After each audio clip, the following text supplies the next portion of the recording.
There we go. This is Paul Gilbert, and I'm going to show you 5 of my favorite guitars. 1, 2, 3, 4, 5. So get ready.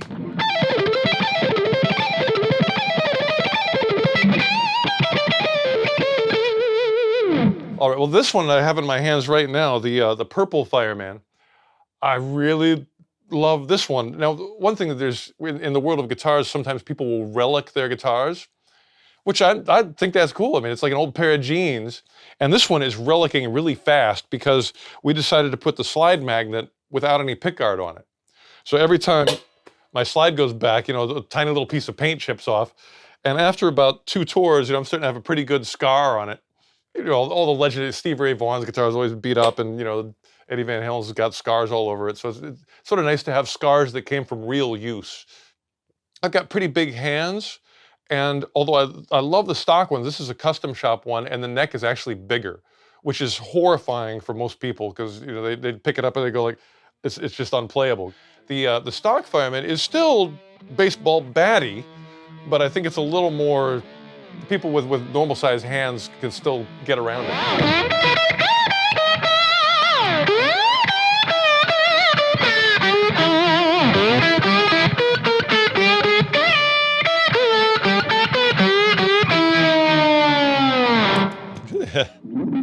So I always thought the Iceman was cool because Paul Stanley from Kiss played one, Rick Nielsen from Cheap Trick played one.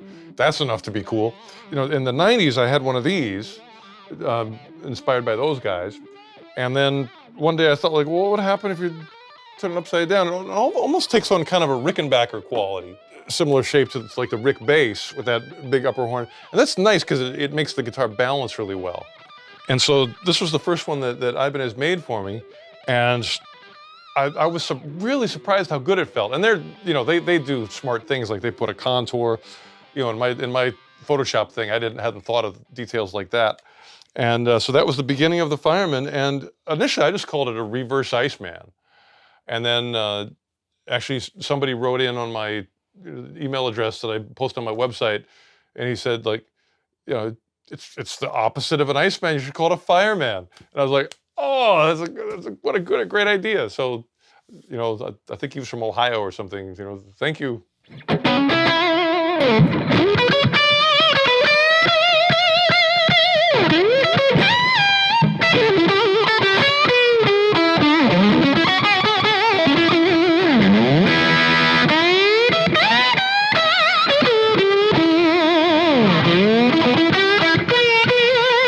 Repair shop that I go to in Portland, I just went in with this magnet idea, and we found the 2-inch neodymium bar magnet, and it's inlaid under the pickguard.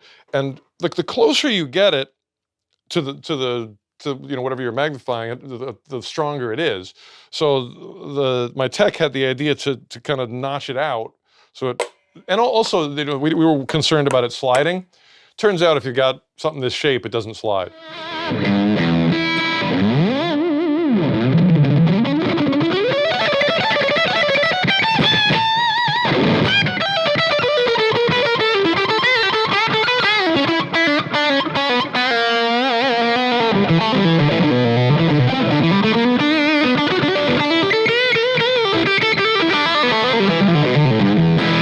Whoa!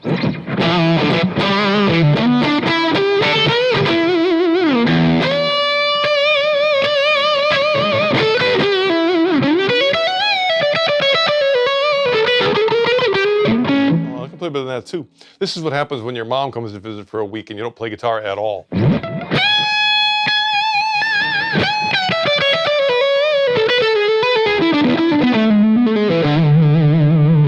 But I've got a good one right here.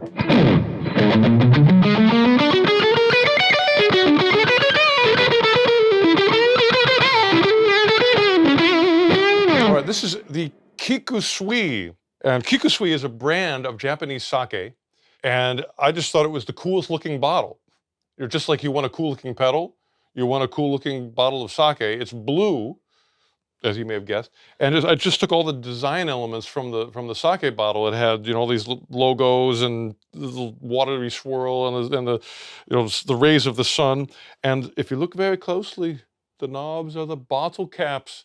At the Ibanez custom shop, they had to drink 2 full bottles of Kikusui sake in order to get these knobs. I'm sure they had a good time. And it's just a ferociously thick neck. If I never played a note on it, I would just sit there and look at it. It looks so nice. And I remember when I first opened the case, and I went like, I hope I never get a ding in this one. It just, a guitar that I did not want to ever get a scratch on, because it's so beautiful. And it sounds quite nice too. Let's play something else on it. Let's see.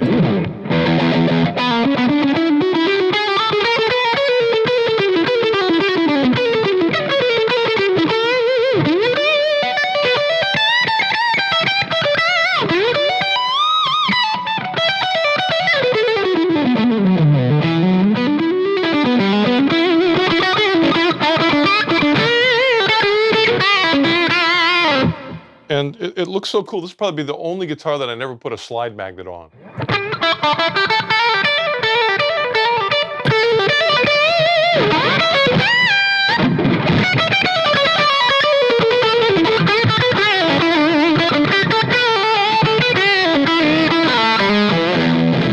Woo! All right.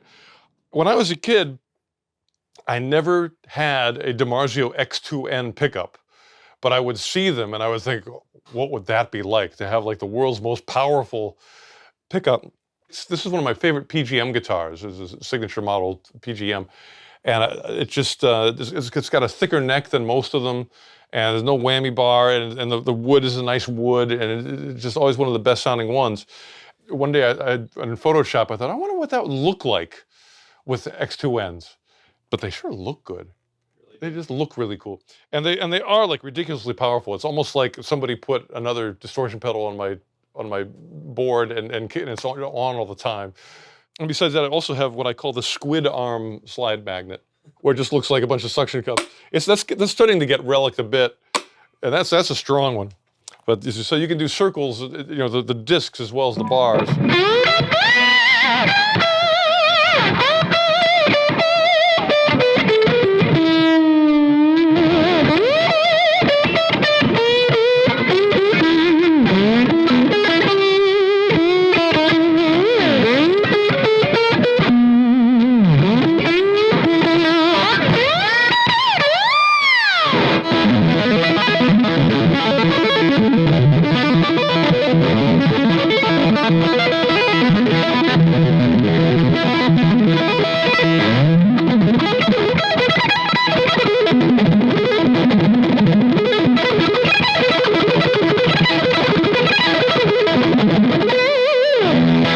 You can only do one lick with the 3-string, but it's such a good lick that it's worth having the extra neck just for that.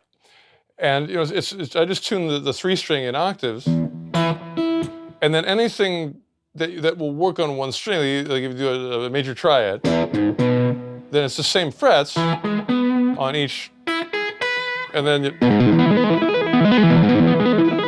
you do some bonehead 2-handed lick, and it sounds like you're doing something really complicated.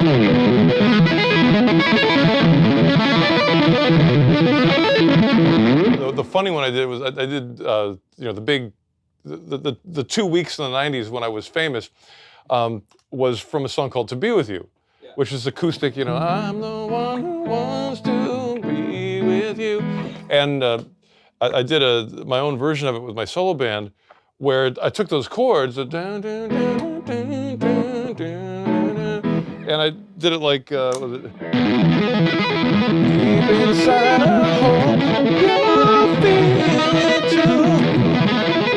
Waiting on a line of greens and blues, just to be right next to you. And then back to